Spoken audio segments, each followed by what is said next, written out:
Great tidings, friends. After careful consideration, I'm finally ready to give up my review on Halo Infinite. Most of the review will be spent on the campaign, as the multiplayer is pretty much just gameplay. The progression system is a minimal annoyance. I don't really care too much about special skins for your gun or those dreaded cat ears. But 343 introduced customization and slapped it behind a brazen paywall, so there's no way we're not addressing it.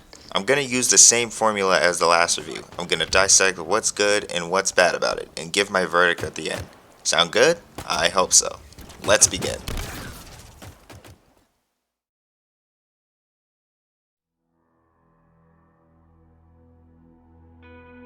First and foremost, how is the gameplay? The gameplay is actually pretty well done.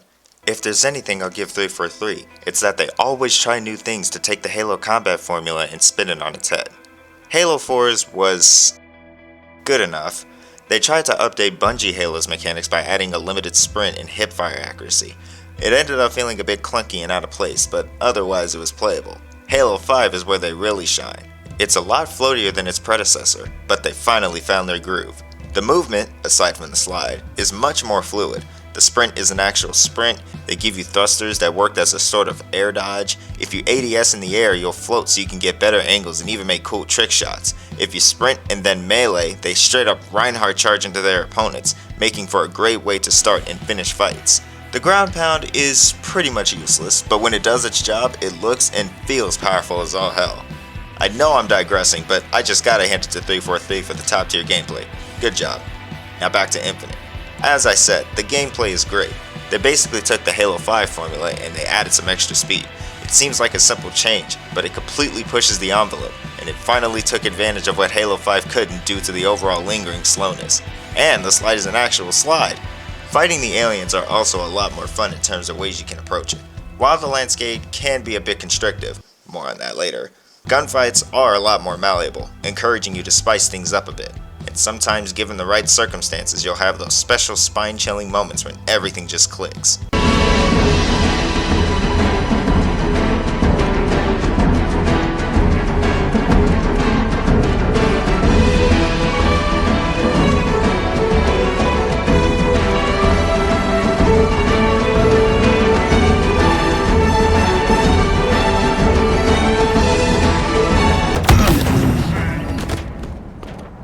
While I do miss the thrusters, they did add probably one of the most smartest improvements they've done yet.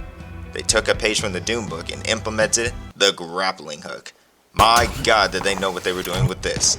You can do Widowmaker shots, you can grapple into enemies, you can use enemies to grapple into the air and take out other enemies, you can grapple explosives, you can grapple weapons to switch up in a pinch or gain more ammo in knee-jerk situations, you can even grapple onto vehicles and hijack it like you're Anakin Skywalker. The grappling hook takes the initial structure of the gameplay and pushes it even further, unlocking hidden potential we never even knew existed. The music is just yes! My only gripe with it is that there's too much nostalgia bait in terms of OST. We all know the Bungie Halo soundtracks are godly, but when Halo 4 came out with the menu music, that's when I thought to myself, 343 made this game, and that's okay. The original music in this OST is some of 343's best work, with some of the highlights being the potential new main theme candidate Reverie and the menacing tone of the Banished, among many others. But they're rarely used. They'd rather put on the Bungie soundtrack to tug at the memories of longtime fans. Kinda sounds like another trilogy, but I'm getting ahead of myself. Bottom line, be creative and stay in your lane. I promise you'll be able to bear fruit. That's pretty much all the good things that need to be said about the campaign. Now what about the bad things? Oh boy. The level design in open world is absolutely awful. Anytime you're not exploring the outside world, which consists of some of the same scenery stretched across the misguided planet, you're either in a blue Forerunner type hallway / auditorium, or a red base owned by the Banished. A lot of these levels start to feel samey after a while. It gets monotonous and it soon turns into an eyesore. But as for the meat of the level design, it plays out the same. Go to a waypoint on the map, take out hordes of enemies, blow up cylinders, walk into a hallway, find a power seat, or deploy the weapon into a command station to activate something that takes you into another room where you have to take out more hordes of enemies, and eventually you get to a Spartan Hunter, which are basically just normal enemies but with omniscient health and a gimmick, mostly characterized by a power weapon and sometimes active camo. But what about the open world? Yeah, an open world this is not. Infinite was not properly developed into an open world game despite its vast mechanics. Since the levels and landscapes are pretty much copy and paste, the creativity of the player is being put in a bottle. The mechanics scream loud for liberty and freedom, but they're constantly overshadowed by the cap that is the overall linearity of this so-called open world. You either finish the main campaign, or you waste your time with banished bases, freeing captives and activating Sheikah towers, fobs. And even worse, getting there is a nightmare.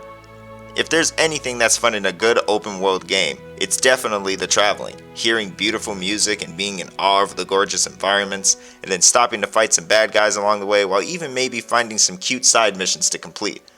Sure, you got to B from A, but nothing beats what happened in between, and that's what makes open world games special, and you definitely don't get any of that here.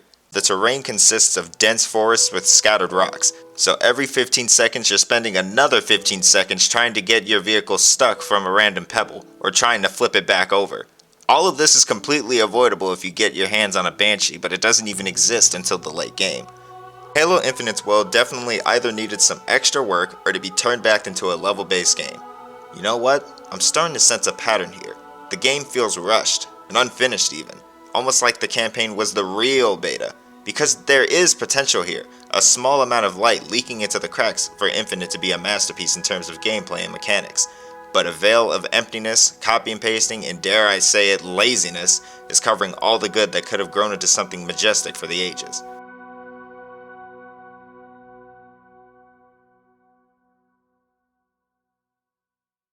You're probably thinking, damn bro, you ate pretty much everything. You had to at least like the story, right? Egad. Gather around, kids. It's time to talk about the undercooked disaster that is Halo Infinite's main story. Jesus Christ, where do I even begin with this? Okay, first, let's talk about the elephant in the room, the Halo 5 retconning. Here's the gist of the setting. Infinite is set years into the future. Atriox and the Banished kicked the UNSC's ass and took over with Cortana, her plan, and the Guardians just poofing out of existence. Right off the bat, you're asking, why? Most people would answer because Halo 5 was so damn terrible, and you'd be half right. Let me explain. Let's make a quick comparison. The Star Wars sequel trilogy. Think about it. Both trilogies had an okay enough callback to the predecessor, and a sequel that was so disconnected from its own canon that it might as well be fanfiction. So they then tried to forget about the past because everyone mass hated it, and created something that retconned the last installment entirely, while at the same time adding insane amounts of nostalgia bait to keep mouths shut.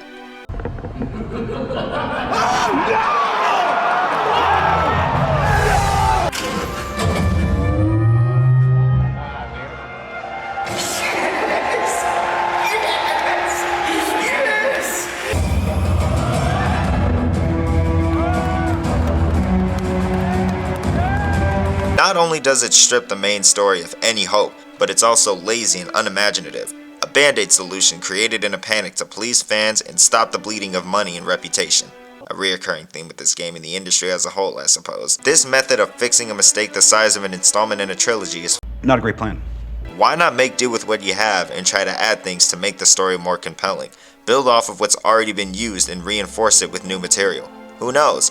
As far-fetched as it may seem, you might be able to get people to understand what you're trying to go for, to understand your clouded vision. At least you gave it a go, right? But sometimes it can be so tone-deaf and dumbfounding that it's beyond repair. And while people, including me, are deathly afraid of this, it might be better to pull the plug and start over. Trust me, I've been through it many times, but I promise when you come back to it after learning from your mistakes, it can and will be better than your previous attempt, as long as you actually try. If anything, it might be a fun challenge, and it could solidify your place in whatever profession you're in that requires your creativity. But what do I know? One final note before I move on. Now that they time jumped through Halo 5 and their loss, in what way did 343 think to tell you about what you missed in Halo 5.5? A. Expository dialogue. B. Flashbacks. C. Throwaway lines. Or D. They forget Halo 5 completely. If you guessed D, then congratulations! The answer is E. Optional collectible recordings. Yeah, everybody died. Blue Team and Osiris went missing, the Guardians disappeared, and the Banished just rose to power, and you get to hear all about it in optional collectible recordings. Meaning if you just play the campaign, you might not find out what happened in the past years. Oh my god, people are gonna be so excited to listen to what could have been a great end to the Reclaimer saga instead of playing through it. Nobody loves their fans like we do. Not a great plan. Ranting aside, this was a poor choice, and they definitely should have finished that story before creating an entirely new one. A new story of which isn't even airtight in any sense of the word despite the delays. The game focuses on 3 protagonists and 2 villains. Definitely a step up from having 2 stories happening at once in a 5 to 8 hour game, but they didn't learn from their mistakes and still failed to develop personalities and relationships. Master Chief is adequate. It's definitely an improvement from Halo 5's Master Chief, but that's not saying much. The weapon is actually a pretty good character until you get towards the end. What is it?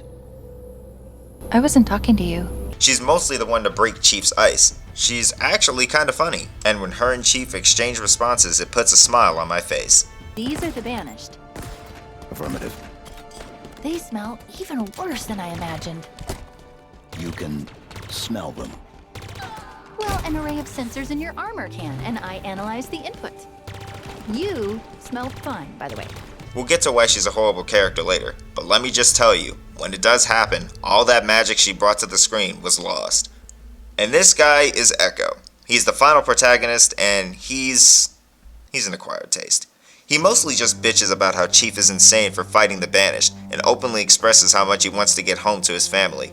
Like, in a way, I get it, but there's people to be saved. And who's to say your family will survive if we just go straight home and leave the Banished to their evil deeds? For all we know, they'll pop up on your planet and lay waste to everything. Anyways, while he is probably the most annoying character in the game, until the end, there is a moment between him and Chief where he's lost all hope, and Chief gives him an inspirational speech. Almost like a reality check. We all fail. We all make mistakes. It's what makes us human. I'm sorry, Chief, but how have you ever failed? I should have protected Cortana. Stopped everything from going wrong. I failed her. I will not fail you. After the speech, Echo finally works up the courage to fight for the greater good, and as we progressed, I actually started to care about him a little bit. You got family, Chief? Anyone special out there? No, Then why do you do this? Again and again. it's all I know. What about you? Do you have anyone out there? No. Not anymore. I'm sorry. It's just been so long since anyone's even asked me something like that. It's gonna be okay. Seeing them bounce off of each other is a nice touch, and it kills me that more moments like this aren't in the game. Before we touch the villains, let's talk about Chief's paranoia and his relationship with the weapon, as it's pretty much the only thing we see at all in most of this story. Apparently they tried to hint at Master Chief beating himself up on losing Cortana. I should have protected Cortana. Stopped everything from going wrong. I failed her. This displays paranoia. I can remove it from the network. Of course, I can find the source of the attack. I just need to... Wait. Is it safe? Come on, it's me. An infiltration program designed... Oops, I think she knows I'm... How are you doing this? Disconnect. Give me 1 second to get it... Now. It's done. Why don't you trust me? As he knows from the get-go that the weapon is a copy of Cortana. Shocking, I know. So he has a failsafe code that deletes her in case she goes psycho again. As the weapon starts to see the power of the spires, basically structures to summon the Endless or activate the Reformation or whatever they're trying to accomplish, and what they can be used for, Master Chief is hell-bent on destroying it all. Remember when I said the weapon breaks Chief's ice? The weapon always sees the more positive side of things, always willing to give anything a chance, a sort of innocence, if you will. For example, the spires are shown to be the machines used for the Reformation, still have no idea what that is by the way, and instead of following Chief's plan to destroy them, she sees how much power they have and how they could help, even trying to convince Chief the same, thus triggering his paranoia. While Master Chief, driven by his knowledge of war and what happened in the past, finds it easier to obtain peace by shooting first and asking questions later. Which makes sense because in Halo 5, Master Chief definitely gave Cortana a second chance, and telling by the game we're in now, he paid the price. Let's be real, if I were him, I'd just blow everything suspicious sky high too, regardless of how much it could possibly help us. On the Spire mission, she starts to reference how something is watching her, analyzing her routines. Chief goes, okay, so we stop. But then she said that they're close and they'll do it no matter what. In Chief's mind, he's like, oh shit, it's happening again. And tells her, I got your back. Everything seems fine, but then she gets kidnapped. Chief already sees the future, so he activates the deletion protocol. This tugged at my heartstrings a bit. He so desperately wanted Cortana back, but he promised not to fail her again. He now has to kill her before she goes rogue. He knew he might not be able to save her, but he could at the very least stop her from making a mistake under an influence she couldn't control. The protocol seemingly deletes her, but instead she broke protocol, somehow, and she didn't get corrupted at all and actually gets the infiltration program they needed to stop who attacked her. She then gets upset at Chief for the attempted deletion, saying she was trying to help you and it was worth the risk? Sure, Mrs. the Weapon, you're only saying that because the risk actually paid off. Everybody gangsta until you get hacked and then Cortana puts the world in an intergalactic warfare for a second time. Then she gets bitchy and tries to take the moral high ground, dampening the game by taking shots and digs at Chief. What is it? I wasn't talking to you. Don't be a bitch. Let's get this over with. Nah, you should have just left her in there. And he was going to delete me. What? Chief, really? Can you blame him? Talk much. He's more of what you might call a man of action. Especially when it comes to killing things. Right, Chief? Is anyone not gonna talk about what the fuck happened with Cortana before? The Spire is active. And yes, before you say it, I know it needs to be shut down, but look at it. It's accelerating the Reformation, creating raw materials and sending them out. I'm here to tell you right now, we don't care. Let me tell you something. We don't care. Jerry. Repair the ring. Obviously. Or something more specific. Something dangerous. Probably. Everything has the potential to be dangerous, right? Oh my god. Woman, please stop. You're losing a hell of a lot of respect points right now. All he was doing was taking precautions to make sure that history didn't repeat itself. But no, you don't know how to understand shit. You sure it's okay if I do this? If it's safe. Or you'll delete me, right? Good luck with that. Master Chief is too good. I would have fucking snapped. She finally has a revelation of how she's a copy of Cortana. Only difference is her memory was wiped to remove any risk of being compromised. Now she finally understands why Chief was paranoid. I get what they were trying to go for here, but even if she wasn't a copy of Cortana, why wouldn't she understand how much Chief has been through? Sure, deleting her was a bit of a rash move, but Halo 5.5 was replaying World War II flashbacks to Chief in slow motion. And she still broke protocol! The failsafe didn't work and she's calling him the bad guy? Wait a minute, wait a minute! In a way, she kinda has a right to be mad, but to say he's a murderer is a huge dick move. You have zero right to argue anything if you break the protocol that was supposed to beat you if you went rogue again. Yeah, she then asks to be destroyed after finding it out and Chief goes, No. And finally puts his trust in her. But it's not believable because they sacrificed Chief's character by making the stupid risk she took worth it to teach him to be more trusting or to give things a chance. They could have handled that a whole lot better. I apologize for going off the rails. I hope my ramblings didn't bore you. But I'll tell you this much, I bet you the villains will bore you even more. The villains are so pointless in this game. First off, you don't get to exact revenge on Atriox, which snuffs out any motive to be invested in beating the Banished other than the game telling you to do so. Instead, you go after Asharium, who literally extends runtime because of how slowly and time-consuming his speeches are. UNSC lost this war months ago.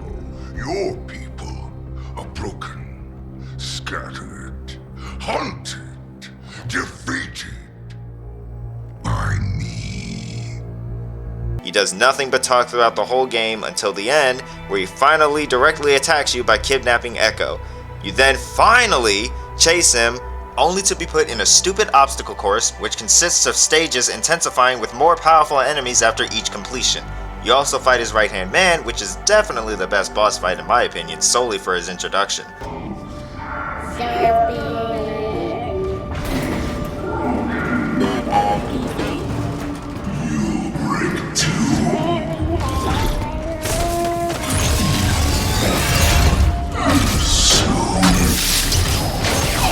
Meet your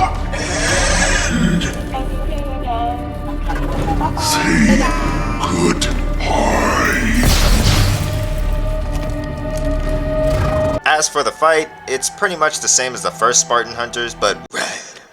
After so much meandering around, you finally get to fight Auditorium by destroying energy cylinders. Yep, okay, moving on. After defeating him, you talk for a second, and then in his last moments, he's shown as a morally gray villain, a man just following orders he thought were right.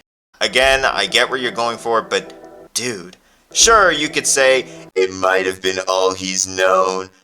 But what exactly insinuated this? All we know is that he ruled over the galaxy with an iron fist. He had no other motives and did nothing but sent his army to die. Sorry, but suddenly making a villain a good person doing bad things does not make it good writing if you're not willing to work for the payoff. But you know the worst part?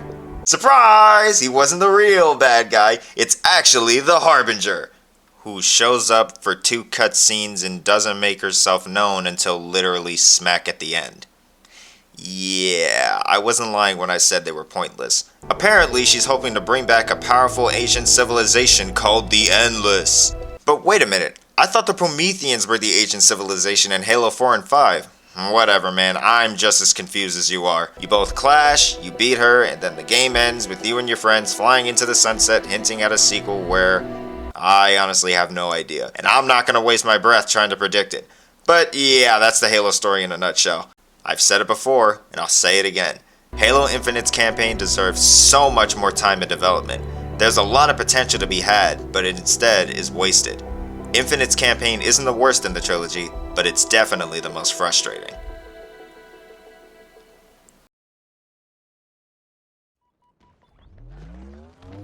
As for the multiplayer, I've stated many times that the gameplay is at its best, making Halo Infinite probably one of the best first-person shooters of our current generation. But there are some wrinkles. They don't dampen the fun for me, but I really wish they weren't a problem in the first place. First and foremost, the game modes. I know they sort of fixed it now with extra playlists, but being forced to play random games was abysmal. For some reason, Oddball was the most frequent game mode, with Stronghold's not far behind it. Both of these modes are hot garbage. I wanted to play the game to run and gun, not grab a MacGuffin and sit in a corner or rotate around 3 points for 12 minutes. Capture the Flag is just being Capture the Flag. It's never fun no matter what game it's in. One Flag is by far the worst game mode I've ever played, and thank God it's rare. They did eventually have Slayer for us to choose, and while that is an improvement, it should have been implemented from the get-go. Even then, multiplayer still feels unfinished, and I'm not touching ranked with even a 6-foot pole until they add in ranked Slayer, which was in Halo 5 by the way, among others for people to choose. I played Big Team Battle once, and all I have to say is that it's not my cup of tea. The maps suffice, most of them lack the Halo feel, but besides that, they're pretty simplistic. Only ones I have an issue with is Launch Site and Behemoth. Unless you're playing One Flag or Oddball, you're usually going to time out or get close to it. We need more maps. Even if you gotta bust out the old shit, just do it. This game is in desperate need of variety. Speaking of, is it me or are the guns boring? I don't know what it is, but none of these guns sound, look, or feel memorable. Back in the day, we had plasma rifles, the Spartan laser, the brute shot, among many others. Each of these weapons had their own characteristics, sounds, and distinction from each other. But the guns in Infinite feel, I don't know, empty and lifeless. It's not abysmal, but they're not much fun to use. Even the Banished and Hardlight weapons feel mundane to me, and it doesn't help that the sounds are still as plasticky as ever. Even the rocket launcher just sounds like a bigger than normal grenade rather than a big ass missile from hell.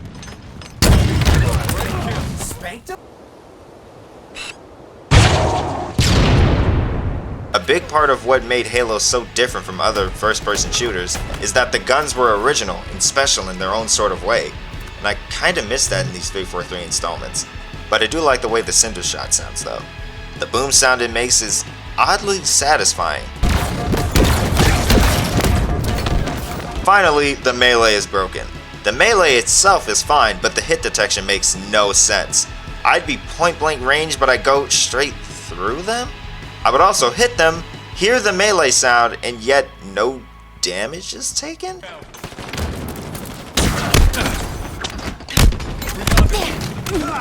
This is not a me thing, this has actually happened to other people. Yep, is he gonna jump up? How they said I missed? What?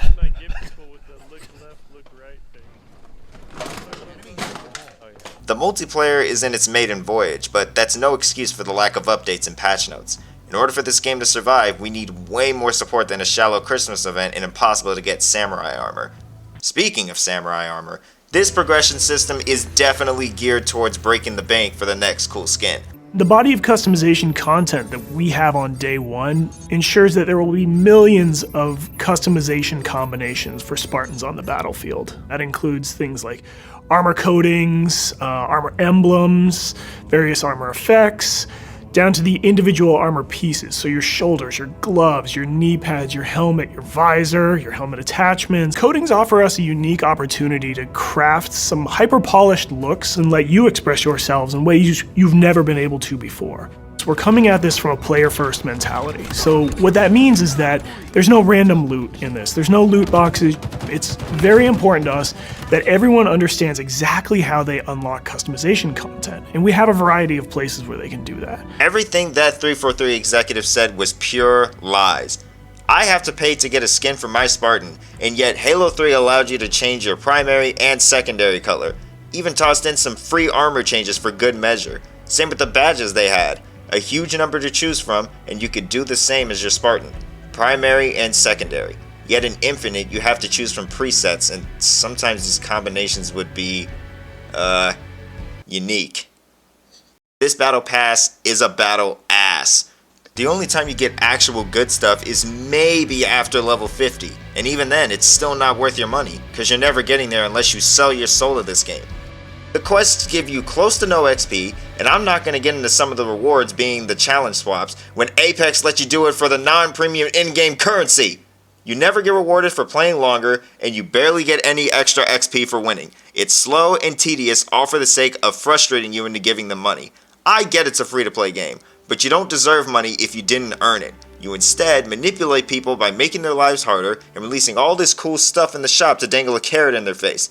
They definitely acknowledge their fuck up because they added free events, but come on, you're only distracting them from the main issue, because this progression is still shit, and it's gonna stay shit because they probably made their profit back in a day anyways, because people complain but hate to explain, so they give up the money regardless. This doesn't ruin the game for me, but it ruins my hope for 343 as a whole. I'll still play the game, but you're out of your damn mind if you think I'll pay $10 for fucking cat ears. Halo Infinite is a huge mixed bag of sorts. The campaign was in desperate need of a better structured story, because there was bounds of potential in the themes they were trying to express and in the characters they were hoping to develop. But alas, it felt unfinished and muddled, and it was too short of a game to fully flesh out the vision they wanted people to see. The gameplay carries it hard with its fluid movement, satisfying gun battles, and top-of-the-line mechanics, but the linear level design and uninspiring open world puts a cap on how much the player can give, thus making for a frustrating and almost disappointing experience. The campaign gets a 4 out of 10 for me, with only a first and third act and vast mechanics completely devoid of a space to exist. You can tell they had an idea, but they weren't willing to put in the work to help it grow and blossom. If they stayed in development until they were 100% ready, instead of announcing a release date at all, they could have released a game that finally reached for the stars. Instead, they rushed it out, and in turn all we get is a reminder of what could have been.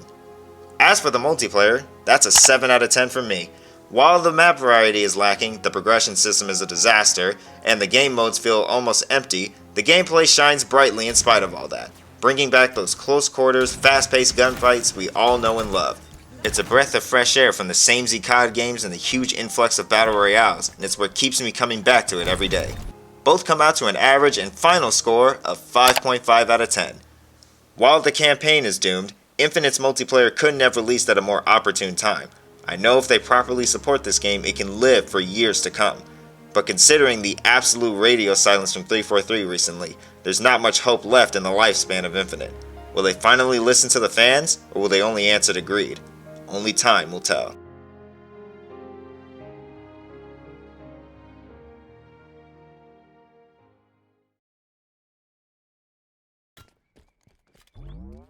Wow, that was a ride. I understand it was much longer than my last review on a game, but I really wanted to try my best to make it seem like it was a review rather than a rant. If you made it this far, first of all, thank you so much. I can't believe you actually endured the sound of my voice for so long. Second, Tell me what you thought about the review. Did some of these points hit the nail on the head? Or did it seem like it was more feelings over facts? I am new to this sort of thing and I want to get better at it. I found that constructive criticism is a good way to master your craft. I will do my best to get out of my comfort zone and become the responsible creator I know I can be. Or at least try to be. As for the future of the channel, I want to try to get back into streaming. I might toss in some modern games, but it will mostly be blasts from the past. As for when, it should be either sometime this week or the next. I don't have a schedule in place, but I'll try and shoot for at the very least 2 to 3 times a week. In terms of content, I don't even know at this point, but I guess we'll get there when we get there. Rambling aside, thank you all so much again for sticking with me. I hope I didn't disappoint, and I'll do my damnedest to continue to entertain you guys for days to come. Until next time, stay safe and have a spectacular day.